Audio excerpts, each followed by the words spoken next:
صلو علی الحبیب محمد. سبحان اللہ. اب اس اسلامی بھائی کے متاثر، سب سے پہلے متاثر ہونے کی ذرا وجہ پر تو غور کیجئے. اس نے ایک ایسے اسلامی بھائی کو دیکھا جسے سفید لباس پہنا تھا اور سر پر سب امامے کا تاج سجایا ہوا تھا. کر لو نیت یار، آج تو نیت کر لو.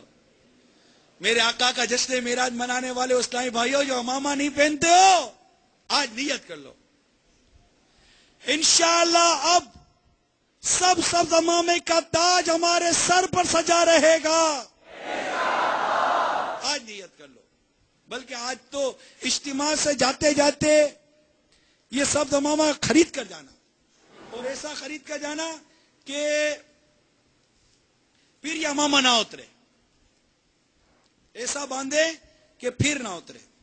اس کی فضیلت کیا فضیلت ہے کہ میرے آقا صلی اللہ تعالی وسلم فرماتے ہیں امامے کے ساتھ 2 رکعت نماز بغیر امامے کی 70 رکعتوں سے افضل ہے. اب بھی امامہ نہیں باندھو گے؟ اب بھی امامہ نہیں باندھو گے؟ ایک اور فرمان مصطفیٰ صلی اللہ تعالی علیہ وسلم سنیے. ٹوپی پر امامہ ہمارے اور مشرکین کے درمیان فرق ہے. ہر پیج پر کہ مسلمان اپنے سر پر دے گا اس پر روز قیامت ایک نور عطا کیا جائے گا. اب بھی امامہ نہیں پہنو گے؟ تیسرا فرمان مصطفیٰ، بے شک اللہ عز و جل اور اس کے فرشتے درود بھیجتے ہیں جمعہ کے روز امامے والوں پر. اب بھی امامہ نہیں پہنو گے؟ نمبر 4، امامے کے ساتھ نمازیں 10,000 نیکیوں کے برابر ہیں. ارے ثواب کا حریص تو اب بھی جاتا اور جا کر مکتبے سے کہیں سے بھی سب امامہ لیتا اور سر پر باندھ کے بیٹھ جاتا. یہ ایسی فضیلت امامے کی، اور میں بغیر امامے کے آج تک زندگی گزار رہا ہوں. ارے کیا ملے گا دنیا سے شرما کر؟ یہ دنیا کیا کہے گی؟ کچھ بھی نہیں کہتی. یہ صرف ہماری ہچکچاہٹ ہے کہ امامہ سر پر باندھوں گا تو کیا ہوگا، امامہ سر پر باندھوں گا میں بتاؤں کیا ہوگا. اگر آپ شریف نہیں تھے تو شریف ہو جائیں گے، ستھرے نہیں تھے تو مزید ستھرے ہو جائیں گے.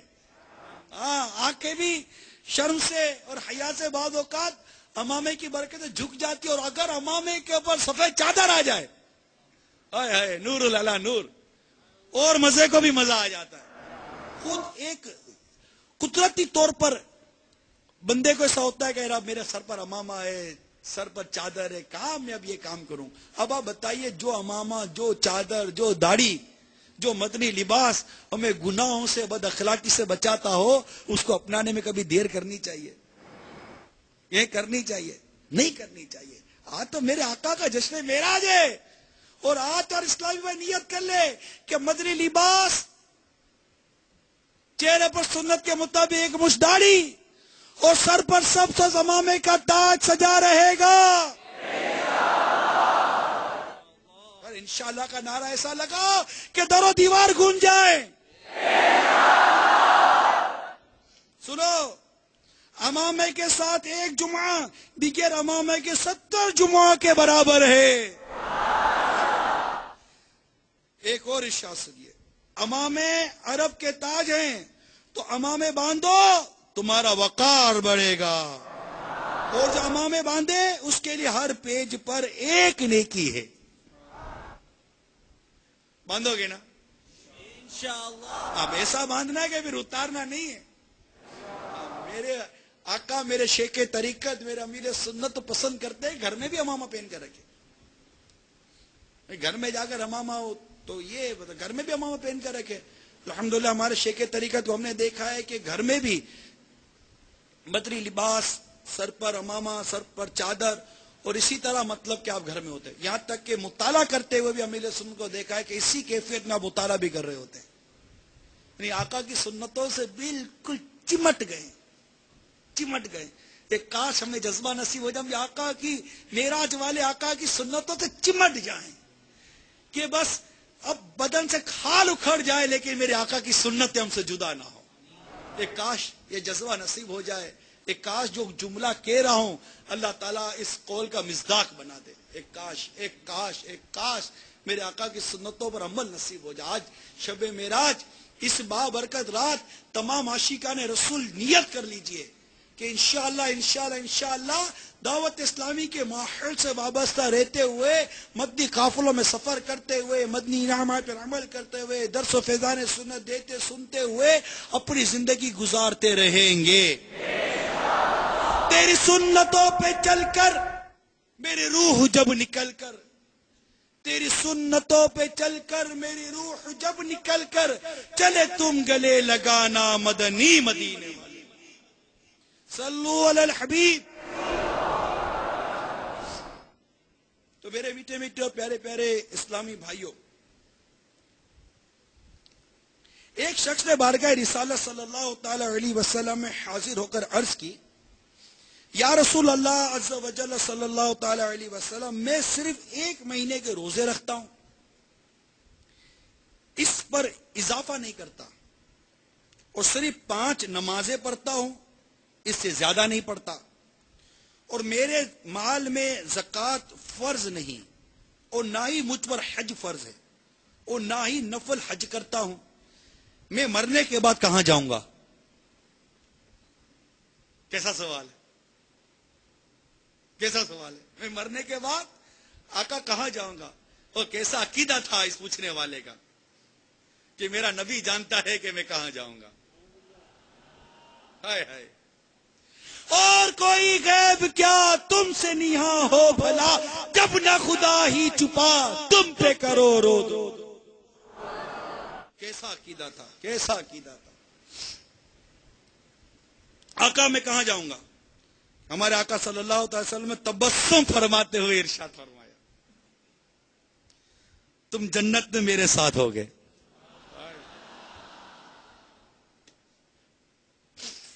تم جنت میں میرے ساتھ ہوگے جبکہ تم اپنے دل کو 2 باتوں یعنی خیانت اور حسد سے بچاؤ، اور اپنی زبان کو 2 باتوں یعنی غیبت اور جھوٹ سے، اور 2 باتوں سے آنکھوں کو بچاؤ یعنی جس کی طرف نظر کرنا اللہ تعالیٰ نے حرام قرار دیا ہے اس کی طرف نہ دیکھو، اور کسی مسلمان کو حقارت سے نہ دیکھو. کتنی پیاری بات ہے. کیا عمل بتایا. یہ ایک ایسا شخص ہے جو فرض روزے رکھتا ہے، نفل روزے نہیں رکھتا، کوئی اس پہ اضافہ نہیں کرتا، 5 نمازیں ادا کرتا ہے، نفلی نماز نہیں پڑھتا، زکوٰۃ اس پر فرض نہیں، حج اس پر فرض نہیں، نفلی حج کرتا نہیں. پوچھتا آقا مرنے کے بعد کہاں رہوں گا؟ آقا نے کتنے پیارے اعمال بتائے کہ تم اپنے دل کو 2 باتیں جس کا تعلق دل سے، خیانت اور حسد سے بچاؤ. ٹھیک ہے، کس سے بچانا ہے؟ خیانت اور حسد سے. اپنی زبان کو 2 باتوں، اب 2 باتیں وہ جس کا تعلق زبان سے، وہ 2 باتیں کون ہیں؟ غیبت اور جھوٹ. ٹھیک، خیانت اور حسد کو دل کو ان سے بچاؤ، زبان کو ہم نے غیبت اور جھوٹ سے بچائی. اب 2 باتیں وہ جن کا تعلق آنکھوں سے ہے، جس کی طرف نظر کرنا اللہ تعالیٰ نے حرام قرار دیا اس کی طرف نہ دیکھو. ٹھیک ہے، اور کسی مسلمان کو حقارت سے نہ دیکھو. بشارت کیا ہے؟ تم جنت میں میرے ساتھ رہو گے. وہ تو نہایت سستا سودا بیچ رہے ہیں جنت کا، ہم مفلس کیا مول چکائیں اپنا ہاتھ ہی خالی ہے. ایک دانا کا قول ہے، اگر 3 کام کرنے سے عاجز ہو تو پھر 3 کام یوں کر لو. یعنی نمبر 1، اگر بھلائی نہیں کر سکتے تو برائی سے بھی رک جاؤ. اگر